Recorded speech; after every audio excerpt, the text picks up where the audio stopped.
Assalamualaikum warahmatullahi wabarakatuh. Shalom, syafe, Om Swastiastu, Namo Buddhaya, salam kebajikan, salam sehat untuk kita semua.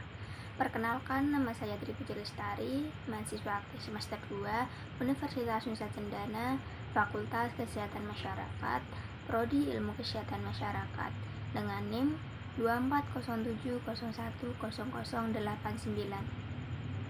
Video ini dibuat guna menyelesaikan ulangan tengah semester mata kuliah Biomedik 2. Di sini saya akan menyampaikan materi mengenai mikrobiologi jamur. Perlu teman-teman ketahui, mikrobiologi jamur adalah cabang ilmu mikrobiologi yang mempelajari tentang jamur, meliputi struktur, klasifikasi, fisiologi, genetika, peranan, serta pengaruh terhadap lingkungan, manusia, hewan, maupun tumbuhan. Jamur merupakan organisme eukariotik yang tidak memiliki klorofil, sehingga bersifat heterotrof atau mendapat nutrisi dari bahan organik. Jamur dapat berupa uniseluler seperti ragi atau multiseluler seperti kapang, dan berkembang biak secara aseksual maupun seksual. Dalam mikrobiologi, jamur dipelajari karena peranannya yang penting dalam berbagai aspek kehidupan, baik yang menguntungkan seperti produksi makanan dan obat-obatan, maupun yang merugikan seperti penyebab penyakit dan pembusukan. Nah, teman-teman, klasifikasi jamur dibagi menjadi dua. Yang pertama berdasarkan struktur tubuh dan yang kedua berdasarkan reproduksi. Yang pertama berdasarkan struktur tubuh dibagi menjadi dua, jamur uniseluler dan jamur multiseluler. Jamur uniseluler adalah jamur yang terdiri dari satu sel dan berukuran mikroskopis. Jamur uniseluler juga dikenal sebagai ragi. Ciri-ciri jamur uniseluler bereproduksi dengan cara bertunas, termasuk organisme seluler dan berukuran mikroskopis. Kemudian jamur multiseluler atau miselium atau kapang.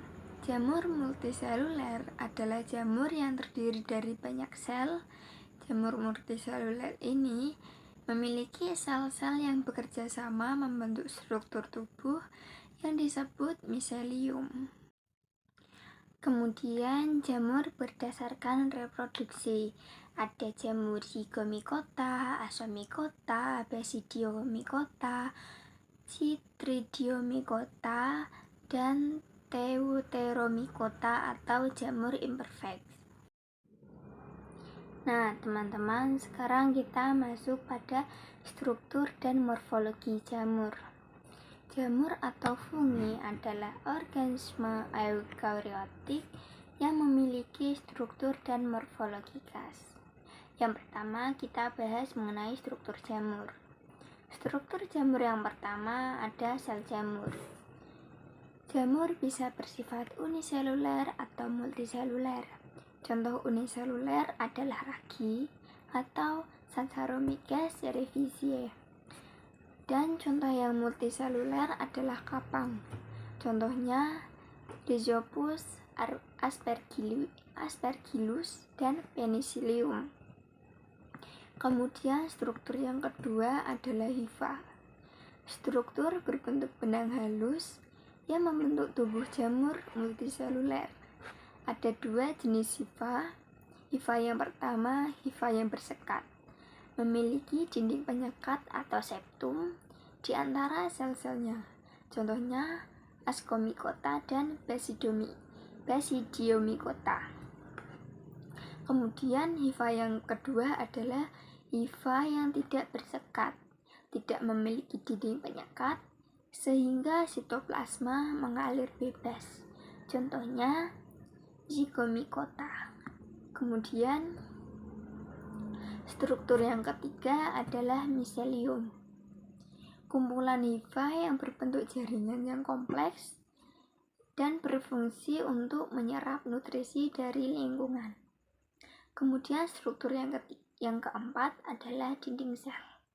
Struktur dari kitin bukan selulosa seperti tumbuhan.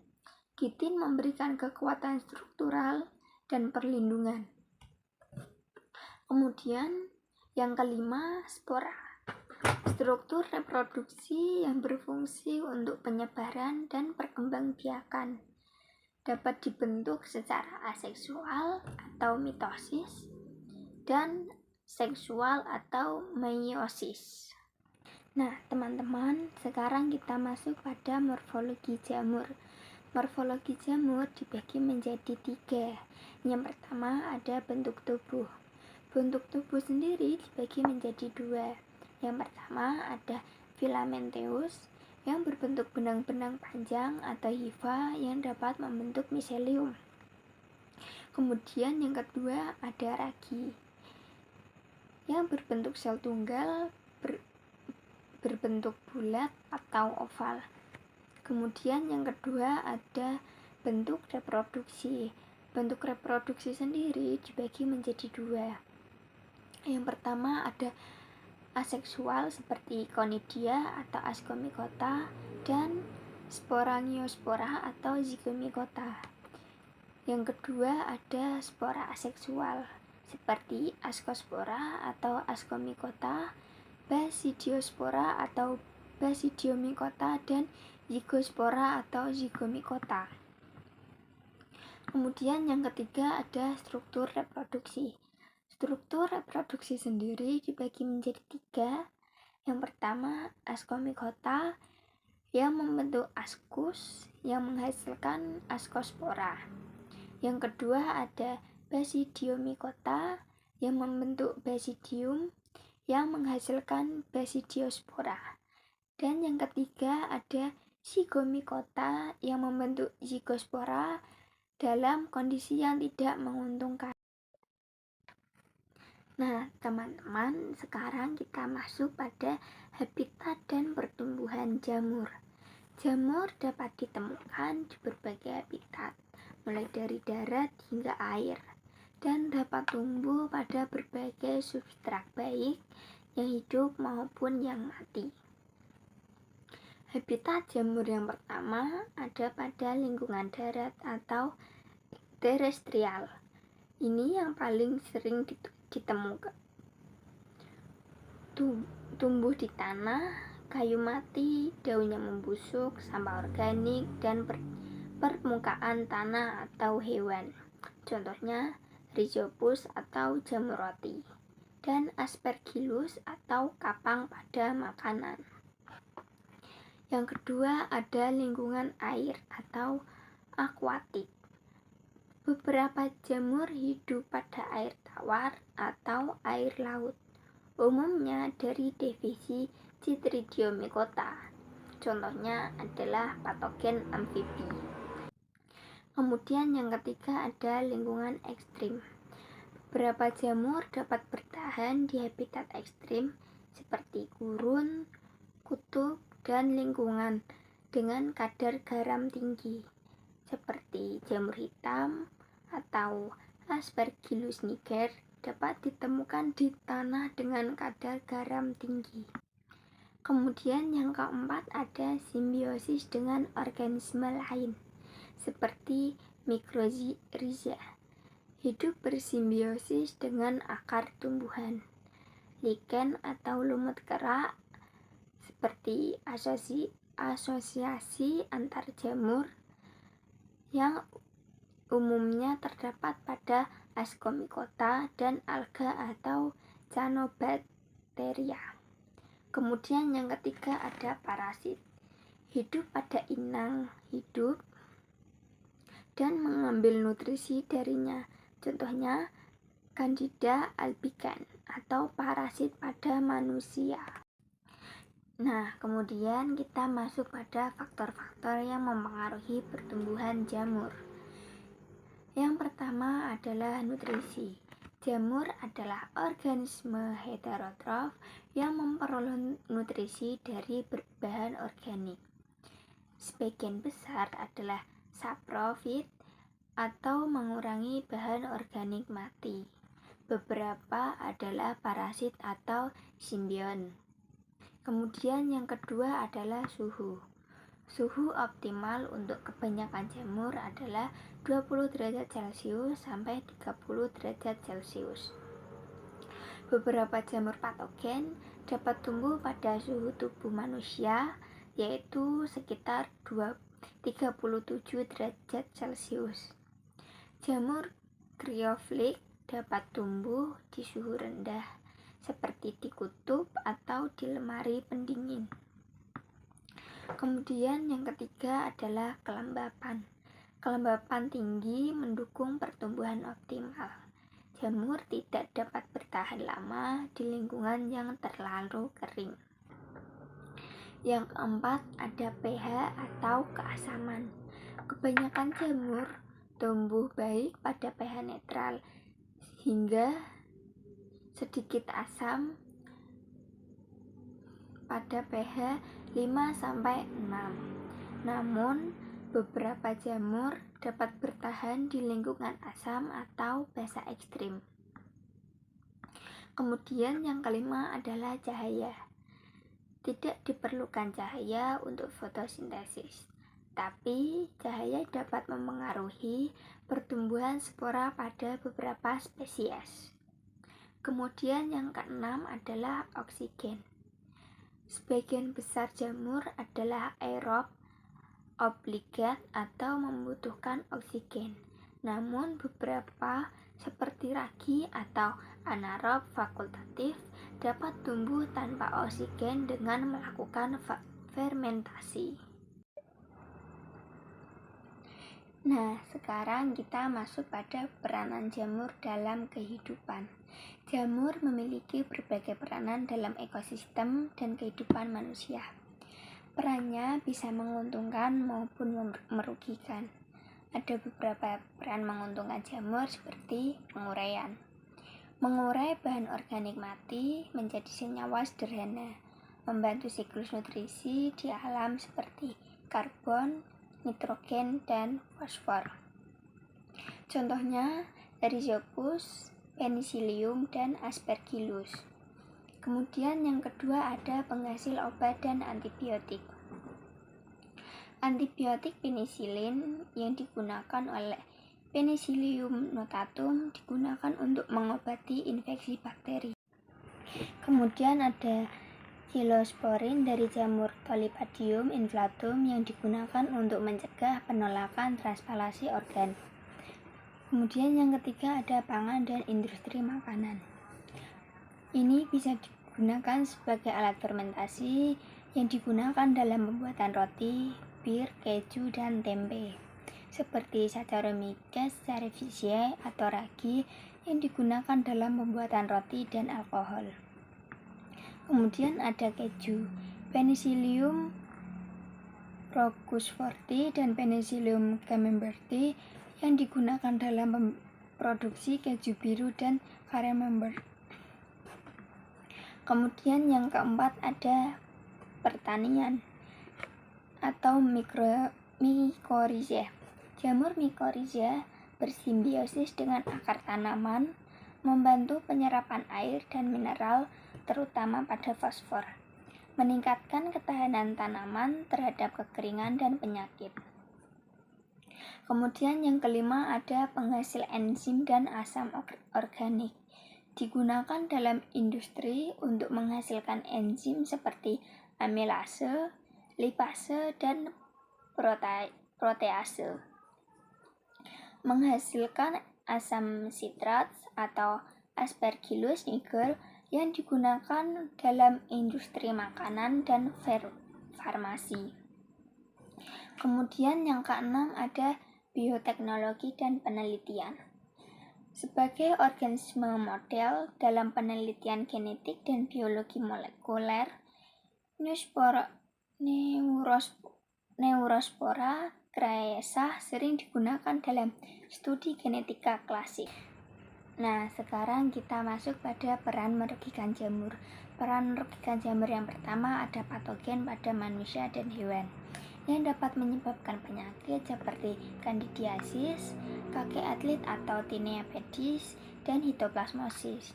Kemudian yang kedua ada patogen pada tumbuhan yang dapat menyebabkan kerugian besar pada hasil panen seperti hawar daun kentang, karat daun kopi, dan blas pada padi. Kemudian yang ketiga ada perusakan makanan dan produk. Perubahan jamur dapat merusak makanan dan menyebabkan pembusukan. Kemudian yang keempat ada perusakan bangunan. Beberapa jamur dapat merusak kayu dan bahan bangunan yang bersifat lembab. Nah, sekarang kita masuk pada jamur patogen. Jamur patogen adalah jamur yang menyebabkan penyakit pada manusia, hewan, dan tumbuhan. Penyakit yang disebabkan oleh jamur patogen disebut mikosis, yang menyerang pada manusia dan hewan, serta fotopatogen yang menyerang pada tumbuhan. Yang pertama ada patogen pada manusia dan hewan. Jamur dapat menyerang kulit, kuku, rambut, saluran pernapasan, bahkan hingga organ dalam. Yang pertama ada mikosis superficial atau permukaan tubuh. Ini menyerang pada kulit, rambut, dan kuku yang dapat menyebabkan penyakit kurap, kandidiasis kulit, dan pityriasis tricolor. Kemudian yang kedua ada mikosis subkutan atau di bawah kulit. Ini menyerang pada jaringan di bawah kulit, biasanya melalui luka yang menyebabkan sporotrikosis yang umumnya pada tukang kebun dan petani. Yang ketiga ada mikosis sistemik atau organ dalam. Ini menyerang pada organ-organ dalam tubuh, terutama pada paru-paru. Dapat menyebabkan histoplasmosis yang umum hidup di daerah dengan banyak kotoran burung atau kelelawar, dan kripotokokosis yang bisa menyerang pasien dengan sistem imun lemah seperti penderita HIV/AIDS. Kemudian yang keempat ada mikosis oportunistik. Ini dapat menyerang pada pasien dengan sistem kekebalan tubuh yang lemah. Dapat menyebabkan infeksi paru-paru yang parah, kandidiasis sistemik yang dapat menyebar ke darah dan organ-organ.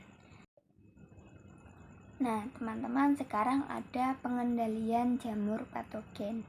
Yang pertama ada pada manusia dan hewan. Dapat menggunakan obat anti jamur atau anti fungi, menjaga kebersihan diri yang baik dan menghindari lingkungan yang lembab. Kemudian yang kedua ada pada tumbuhan. Dengan menggunakan fungisida, pengembangan tanaman tanah jamur melalui rekayasa genetika, rotasi tanaman, dan sanitasi lingkungan. Sekarang kita masuk pada teknik kultur jamur. Teknik kultur jamur adalah proses penumbuhan jamur dalam kondisi yang terkontrol dengan tujuan sebagai penelitian, produksi pangan, obat-obatan, atau pengembangbiakan bibit jamur. Teknik ini perlu mempertimbangkan berbagai faktor seperti media pertumbuhan, kondisi lingkungan, dan sterilisasi. Yang pertama kita masuk pada tujuan kultur jamur. Yang pertama ada penelitian biologi, mempelajari morfologi, fisiologi, dan genetika pada jamur. Kemudian yang kedua ada produksi industri, sebagai pengembangan produk seperti antibiotik, enzim, makanan seperti tempe, keju, dan ragi. Kemudian yang ketiga ada pembiakan bibit, produksi bibit jamur pangan seperti jamur tiram dan jamur kuping. Kemudian yang keempat ada diagnostik patogen, mengidentifikasi jamur patogen yang menginfeksi tanaman, hewan, atau manusia. Yang kedua ada teknik dasar kultur jamur. Yang pertama ada sterilisasi. Ini merupakan proses penting untuk menghindari kontaminasi dari mikroorganisme lain. Alat dan bahan yang perlu disterilisasi adalah media, alat bedah, cawan Petri, dan tabung reaksi. Dengan menggunakan metode sterilisasi, yang pertama ada autoklaf dengan menggunakan uap panas bertekanan 121 derajat selama 15-20 menit. Kemudian yang kedua ada pemanasan kering dengan menggunakan oven dengan suhu 160 derajat sampai 180 derajat Celcius selama 1-2 jam. Kemudian yang ketiga menggunakan alkohol. Biasanya alkohol 70% untuk membersihkan alat. Kemudian yang keempat ada flame sterilization, pemanasan alat dengan nyala api, misalnya jarum inokulasi. Kemudian yang kedua ada media kultur jamur.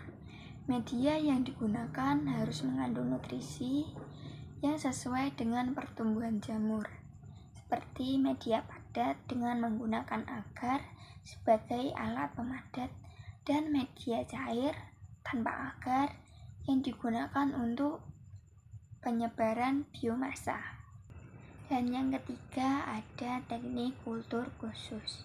Yang pertama ada kultur jaringan atau tisu kultur. Ini mengambil potongan kecil. Yang ketiga ada teknik kultur khusus. Yang pertama ada kultur jaringan atau tisu kultur. Ini mengambil potongan kecil jaringan miselium atau spora dari jamur tertentu. Digunakan untuk pengembangan jamur pangan seperti jamur tiram. Kemudian yang kedua ada kultur submerged atau fermentasi cair. Media cair digunakan untuk produksi enzim, antibiotik atau metabolik sekunder. Umumnya digunakan dalam fermentor dengan pengaturan oksigen atau suhu. Kemudian yang terakhir ada kultur murni atau pure culture. Isolasi dari satu jenis jamur tanpa kontaminasi. Biasanya diperoleh dengan teknik penggoresan atau stacking dan pengenceran atau dilution. Nah teman-teman, setelah apa yang kita pelajari tadi, bisa ditarik kesimpulan bahwa dalam bidang mikrobiologi, jamur dipelajari sebagai organisme eukariotik yang memiliki struktur unik dan beragam. Mereka dapat berupa bersel tunggal atau ragi, dan multiseluler atau kapang dan jamur makroskopik dengan struktur utama berupa hifa dan miselium. Jamur memiliki dinding sel yang tersusun dari kitin, tidak memiliki klorofil dan memperoleh nutrisi secara heterotrof melalui proses absorpsi. Produksi jamur dapat terdiri secara aseksual maupun seksual, menghasilkan berbagai jenis spora. Dari segi mikrobiologi, jamur memiliki peran penting baik sebagai decomposer dan ekosistem, produsen antibiotik dan bahan pangan, maupun sebagai patogen yang dapat menyebabkan penyakit pada manusia, hewan, dan tumbuhan. Pemahaman tentang mikrobiologi jamur menjadi dasar penting dalam penelitian bioteknologi, pengobatan, industri pangan, serta pengolahan penyakit pada tanaman. Sekian penjelasan dari saya. Jika teman-teman mau menambahkan atau bertanya, bisa ditulis di kolom komentar. Terima kasih.